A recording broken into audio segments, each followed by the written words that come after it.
നോമ്പുചിന്ത 16-ാം ദിനം. ഹൃദയവഴി കാൽവരി. തയ്യാറാക്കിയത് father doctor VP. Joseph വലിയ വീട്ടിൽ, ഡയറക്ടർ കൃപാസനം. മലയിലേക്കു കയറാത്ത 9 പേർ. മലയിലെ കർത്താവിൻ്റെ രൂപാന്തരീകരണം നോമ്പുകാലത്തെ പ്രധാന ധ്യാന വിഷയമാകേണ്ട സംഭവമാണ്. ഈശോയുടെ രൂപാന്തരീകരണത്തിൻ്റെ നിമിഷങ്ങളിൽ ഒപ്പമുണ്ടായിരുന്നവർ യാക്കോബും യോഹന്നാനും പത്രോസും മാത്രമായിരുന്നു. ബാക്കി 9 അപ്പോസ്തലന്മാരും അപ്പോൾ താബോർ മലയുടെ താഴ്വാരങ്ങളിൽ ആയിരുന്നു.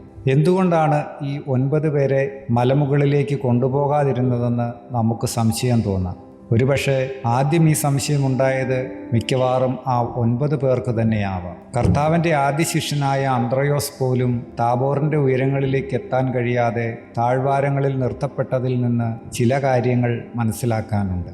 ആധ്യാത്മികതയിൽ സീനിയോറിറ്റി അല്ല, മറിച്ച് വിശ്വാസത്തിൻ്റെ കാലികമായ നവീകരണവും ജീവിത സാക്ഷ്യവുമാണ് പ്രധാനം. ആ 3 പേരെ മാത്രം എന്തിന് താബോർ മലയിലേക്ക് കൂട്ടിക്കൊണ്ടുപോയതെന്ന ചിന്താക്കുഴപ്പത്തിലാണ് മറ്റുള്ളവർ താഴ്വാരങ്ങളിൽ സമയം പിന്നിട്ടതെന്ന കാര്യം തീർച്ച. കർത്താവ് മലയിൽ രൂപാന്തരപ്പെടുന്ന ആ നിമിഷങ്ങളിൽ താഴെ ഒരു അപസ്മാര രോഗി ഈ 9 പേരുടെ കൂട്ടത്തിലേക്ക് ഇരച്ചെത്തുന്നുണ്ട്.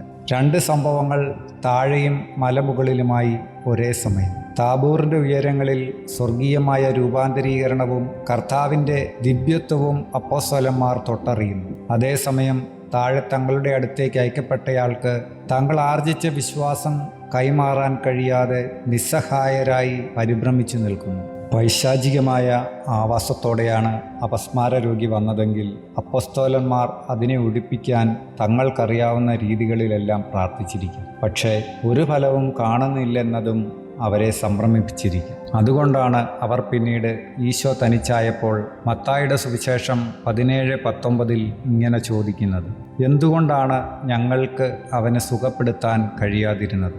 ഈശോ അതിനുള്ള മറുപടി പറയുന്നത് അവരുടെ ഉള്ളിൽ ഉണ്ടായിരുന്ന മറ്റൊരു ചോദ്യത്തിനു കൂടി ഉത്തരമായിട്ടാണ്.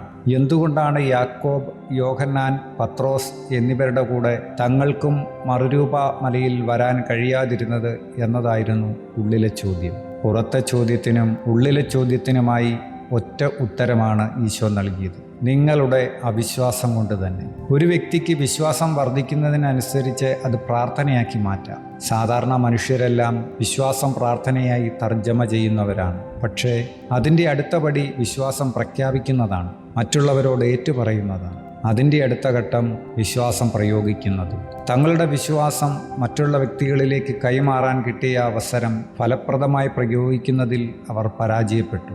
ഇപ്രകാരം ആത്മീയതയുടെ മറുരൂപ മലയിലെത്താനുള്ള വിശ്വാസം അവർക്കില്ലായിരുന്നത് കൊണ്ടാകാം താബോറിൻ്റെ ഉയരങ്ങളിലേക്ക് അവരെ ഈശോ കൂട്ടാതിരുന്നത്. നമ്മുടെ വിശ്വാസ വളർച്ച പരിശോധിച്ച് പോരായ്മകൾ പരിഹരിച്ച് താബോറിൻ്റെ പ്രാർത്ഥനാനുഭവത്തിലേക്ക് കയറാൻ വിശ്വാസികളെ പ്രചോദിപ്പിക്കുന്നതാണ് താബോറിൻ്റെ ഏറ്റവും വലിയ നോമ്പുകാല ക്ഷണം.